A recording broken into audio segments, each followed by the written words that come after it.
अस्सलाम वालेकुम। मैं मनसिटी मिटवार बाबाला मोदू।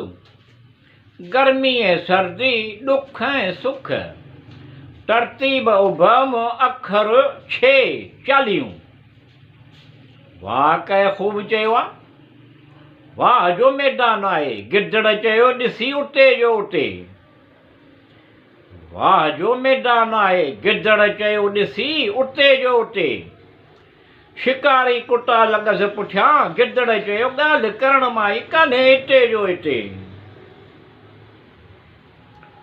ख़्वाहिश मुड घोरू खवा सिकायल उकंडो मोयल। ख़्वाहिश मुड घोरो खवा सिकायल उकंडो मोयल।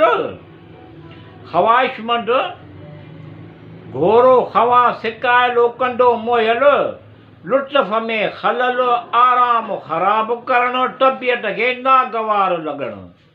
वाह कंहिं ख़ूब चयो आहे।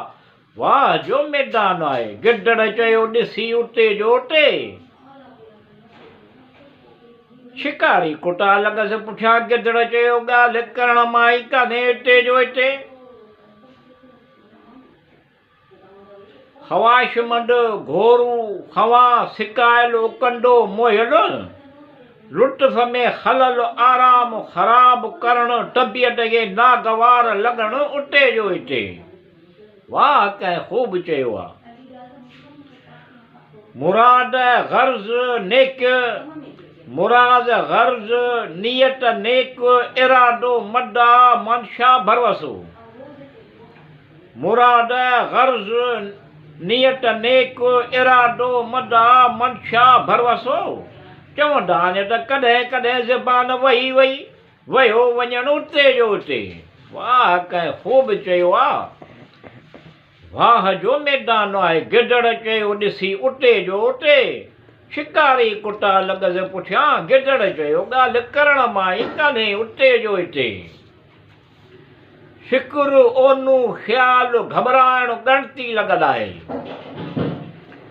फ़िक्र ओनू ख़्याल घबराइण ॻणती लॻल आहे।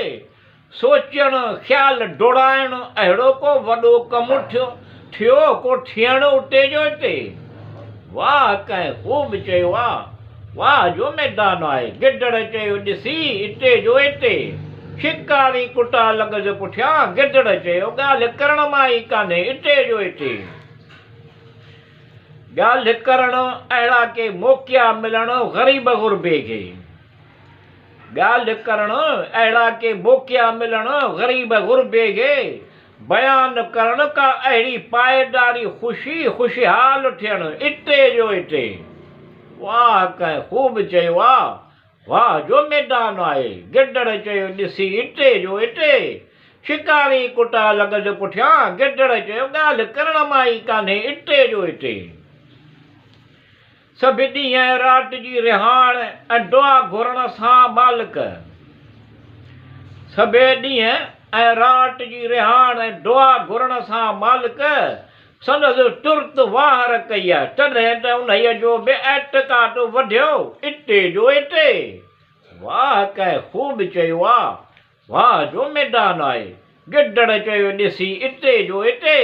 शिकारी कुटा लॻसि पुठियां, गिदड़ चयो ॻाल्हि करण मां ई कान्हे हिते जो हिते।